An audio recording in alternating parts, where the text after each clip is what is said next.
الحمدللہ والصلاۃ والسلام علی رسول اللہ اما بعد۔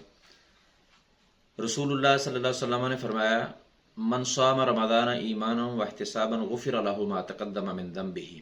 ایک اور حدیث میں ہے رسول اللہ صلی اللہ علیہ وسلم نے فرمایا من قام رمضان ایمانا واحتسابا غفر له ما تقدم من ذنبه۔ ایک اور حدیث میں ہے نبی مکرم صلی اللہ علیہ وسلم نے فرمایا من قام لیلۃ القدر ایمانا واحتسابا غفر له ما تقدم من ذنبه۔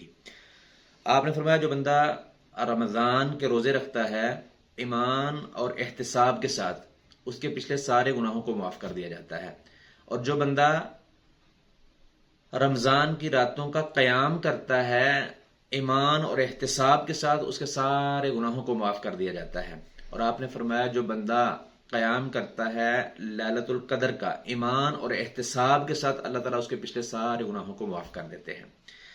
اب سارے گناہوں کی معافی کے لیے شرط رسول اللہ صلی اللہ علیہ وسلم نے جو بتائی وہ دو چیزیں ہیں، ایمان اور احتساب۔ ایمان کیا ہے؟ نبی مکرم صلی اللہ علیہ وسلم سے پوچھا گیا ایمان کے بارے میں، ایمان کیا ہے؟ تو آپ نے فرمایا تؤمن باللہ وملائکتہ وکتبہ ورسلہ والیوم الآخر وتؤمن بالقدر خیرہ وشرہ۔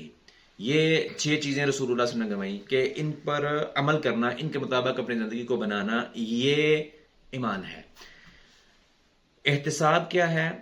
احتساب یوں سمجھ لیں کہ رمضان کا روزہ رکھنا اللہ رب العالمین کی خوشنودی کے لیے، رات کا قیام کرنا اللہ تعالیٰ کی خوشنودی کے لیے، لیلۃ القدر کا قیام کرنا اللہ رب العالمین کی خوشنودی کے لیے۔ یعنی اللہ تعالیٰ کی خوشنودی کو چھوڑ کر اگر کسی اور کو خوش کرنا مقصود ہو گیا عبادت میں تو وہ اللہ رب العالمین کی عبادت نہیں رہے گی، ریا کی وجہ سے وہ کسی اور کی عبادت بن جائے گی۔ لہذا ان اعمال سے جن کے بارے میں آپ نے فرمایا کہ اللہ تعالیٰ پچھلے سارے گناہ معاف کر دیتے ہیں، شرط یہ ہے کہ ایمان اور احتساب ہو، بندہ مومن ہو اور اللہ تعالیٰ ہی کو خوش کرنے کے لیے روزہ رکھے، اللہ تعالیٰ ہی کو خوش کرنے کے لیے قیام کرے، اللہ رب العالمین ہی کو خوش کرنے کے لیے لیلۃ القدر کو وہ عبادت کرے۔